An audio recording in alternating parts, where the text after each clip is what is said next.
So, hi mga mi! Andito tayo sa Korean Mart with ating beshi. So, yung maghahanap ng Korean goods. Pero nasa Korean Mart, Imnida na tayo. Okay, pwede natin i-try. Eh, napansin, ito daw, isa daw to sa famous na Korean junk food. Sige, try natin to. Ano ba ito? Parang hindi ko bet. Ng savory. Ito, parang bet ko to. Anong flavor to? Hindi, pistachio. Bet mo bang pistachio? Go. Go na to. Parang nagkikrave ako for noodles. Ano kaya masarap dito? Wala talaga mga prices. Ano to, blind box? Charing. Feeling ko ito na lang. Ito ata yung gin ramen. Correct me if I'm wrong. Pero ito na kukunin ko. Go. Hey, got the goods. Titikman. Hey. So, got the goods. Let's go. So, pauwi na tayo sa condo ng aking friend. Taray, condo. Hindi mo na kondo. Charing. Ayan. So, nakauwi na tayo galing sa Korean Imnida. Ang lakas naman ng aircon dito. Hair ko naman. Ayan, dito na yung ating mga gates. So, pakita natin. Ang famous banana chips. Hindi siya banana chips eh. Parang banana crisp. Ewan ko kung ano. I-translate nyo na lang, guys. Sa mga maruyan mag-Korean Imnida dyan. And, etong wafer. Wafer imnida. Wafer Imnida. Yes, naman Imnida the hair Imnida. Tsaka, Jin Ramyun Imnida. So, habang inaantay natin mag-init, mag-boil ang water, let's try the banana Imnida. Air Ayan na. natin. It's banana Imnida. Ayan.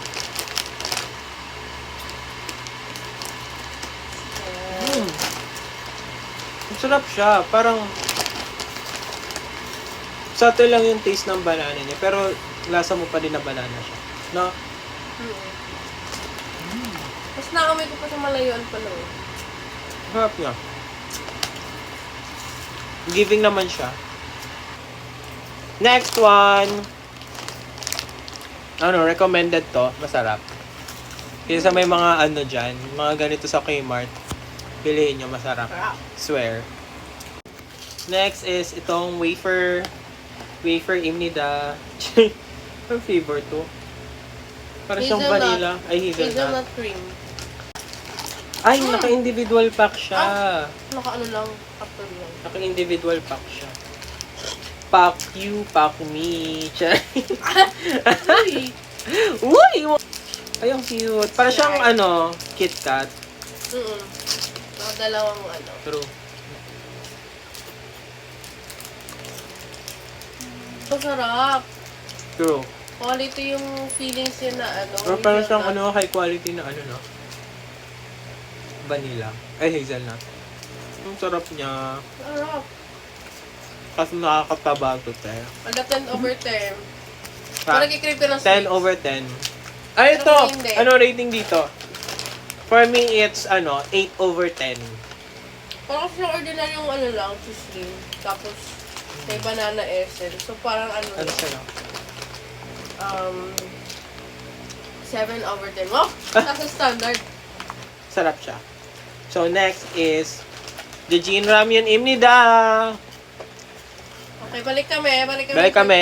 Kunin lang namin yung tubig. Binuksan ko na yung ating cup noodles. And ilalagay ko na muna tong powder. Yung flavoring powder niya. Anong flavor niyan? Wala, hindi ko alam eh. Pili ko beef. Pero yung... Bulalo. Bulalo. Hindi, pero siya, parang yung regular lang siya. Kasi, meron pang isa nito na kulay red. So, pili ko yun yung spicy. Ayan, nalagyan ko na siya ng water and let's wait for 5 minutes. Sorry pag-aantayin ko kayo, pero ikakat ko na lang tong video na to. Go. Ayan, Okay, so, let's mix. ayan, so it's been 3 minutes na. Pero imimix ko muna yung mga powder. Kasi para naman ma-even yung distribution niya ng flavor. Ano daw? Ma-distribute yung flavor niya evenly. Pinapahirapan mo yung mga bagay-bagay. Ayan, para maano. Ayan, tapos balik natin yung cover. Yun lang. Intermission. Pwede ka na sa tutorial ng ano. Pwede ka na sa segment ng cooking ina mo.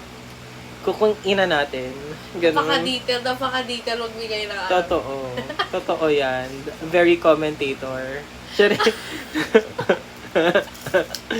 So, ayan, nakalipas na ang 5 minutes. Ayan, ginram yun na standard flavor. Let's try. Tikman natin. Titikman!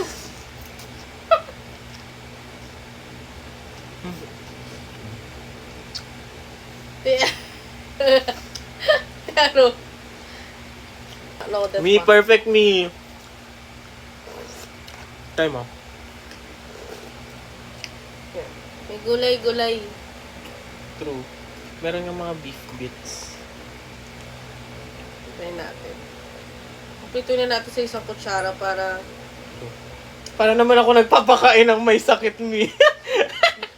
ito. Visit the sick. Ito Sobrang perfect siya.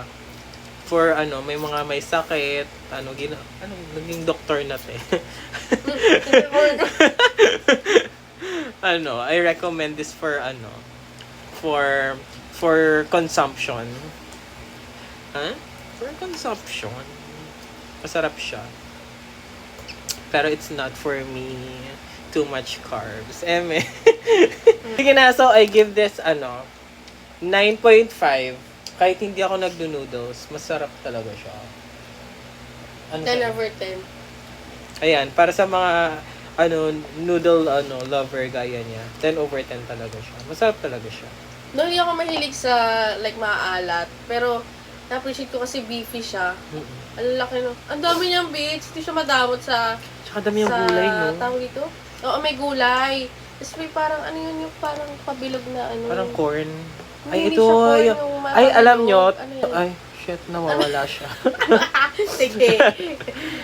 Ayan. May malapit kasing Korean store sa school namin dati. Shout out St. Agnes Academy Babies. Ayan, sorry.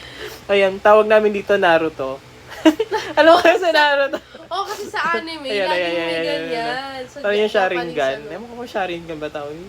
Hindi ako Naruto, enthusiast. Huh? Uy, And, ayun. Masarap siya. 9.5. Yung 0.5 kasi hindi ako nagka-carb. So, you know it. para sa mga like sobrang sensitive yung dila for maanghang. True. Bagay sa atin. Kasi, True, that sis. Ewa. That sums up our Kmart haul. Kmart haul. Kmart Imnida. Ayun na, mag-comment na lang kung gusto niyo pa kami mag-try ng other products. Kahit wala. Gusto niyo pumunta kaming Korea. Totoo. Oy, engagement naman, Ito naman, mag-comment naman kayo. Sige na. Goodbye, sis.